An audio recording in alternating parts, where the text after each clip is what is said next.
Hi అండి, అందరికీ నమస్తే. నేను మీరనా. వెల్కమ్ బ్యాక్ టు మా వంట మీ ఇంట. ఈరోజు వచ్చేసి చింతపండు అన్నాన్ని అయితే చేస్తున్నానండి. చింతపండు అన్నం చాలా అంటే చాలా బాగుంటుంది.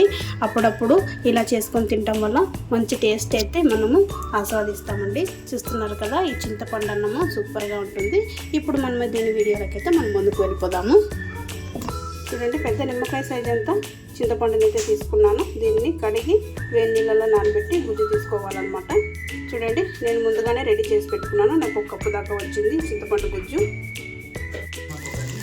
చూడండి, ఇప్పుడు నేను స్టవ్ అంటించి స్టవ్ పైన గిన్నెను పెట్టుకొని ఒక స్పూన్ దాకా ఆయిల్ వేసుకున్నాను.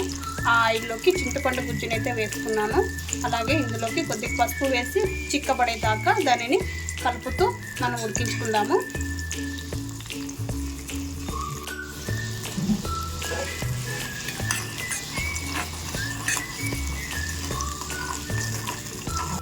మిక్సీ పట్టుకోవడానికి పుదీనా, 3 వెల్లుల్లిపాయలు, 4 పచ్చిమిర్చి ముక్కలు తీసుకొని కొద్దిగా జీలకర్ర వేసుకొని మిక్సీ పట్టుకుంటున్నాను. మీకు రోలు కనుక ఉంటే రోట్లో వేసి రుబ్బుకోండి, చాలా బాగుంటుంది. నేనైతే మిక్సీలో వేసుకొని రుబ్బుకుంటున్నాను. నేను ఇంకొక పక్కన స్టవ్ అంటించి స్టవ్ పైన కడాయి పెట్టుకొని అందులోకి 3 టేబుల్ స్పూన్ దాకా ఆయిల్ వేసుకున్నాను. అందులోకి అలాగే 2 టేబుల్ స్పూన్ దాకా పల్లీలను అయితే వేసుకున్నాను. అలాగే అందులోకి శనగపప్పు, మినపప్పును కూడా వేసాను. వీటిని కొద్దిగా ఫ్రై చేసుకున్నాను. చూడండి, ఇప్పుడు ఇందులోకి జీలకర్ర, ఆవాలు, అలాగే ఎండుమిర్చి, అలాగే కొద్దిగా కరివేపాకు, ఇప్పుడు కట్ చేసి పెట్టినటువంటి ఉల్లిపాయ ముక్కలు, అలాగే పచ్చిమిరపకాయలు. చూడండి, లేతవి, ఇవైతే కారం ఉండవు. ఆల్రెడీ మన పచ్చిమిరపకాయలు 4 వేసాం కదా, వీటిని మధ్యలో వాటర్ పెట్టి ఇందులో వేసుకుందాము. వీటిని కొద్దిగా ఫ్రై చేసుకుందాము.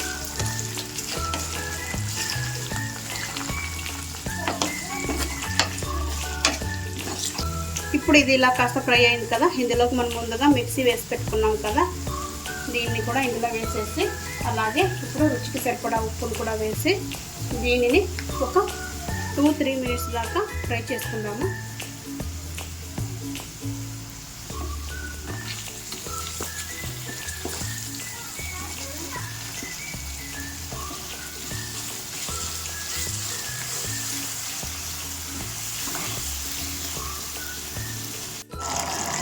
చూడండి, ఇదైతే ఇప్పుడు చిక్కబడిపోయింది.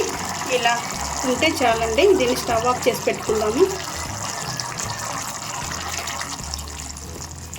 ఇప్పుడు ఇలా అంతా చక్కగా ఫ్రై అయిపోయింది కదా, స్టవ్ ఆఫ్ చేసుకుందాము. రైస్ని అయితే ముందుగానే చేసి చల్లార్చి పెట్టుకున్నాను. ఇప్పుడు రైస్లోకి ముందుగా మనం ప్రిపేర్ చేసుకున్నటువంటి ఇదైతే ఉంది కదా, దీన్ని ఇందులో వేసుకొని కలుపుకుంటున్నాను. చూడండి, ఇదైతే కలుపుకున్నాం కదా, ఇప్పుడు మనము చింతపండు గుజ్జు అయితే ఉంది కదా, ఇప్పుడు దీంట్లో వేసి చక్కగా కలుపుకుందాము. చూడండి, ఇప్పుడైతే ఇది రెడీ అయిపోయింది. ఇందులోకి కట్ చేసి పెట్టుకున్నటువంటి కొత్తిమీరని వేసి చాలా అంటే చాలా బాగుంటుంది. ఇది చూసారు కదండి ఈ చింతపండు అన్నము. మీకు ఈ వీడియో కనుక నచ్చినట్లయితే లైక్ చేయండి, షేర్ చేయండి, సబ్స్క్రైబ్ చేసుకోండి. Thank you for watching.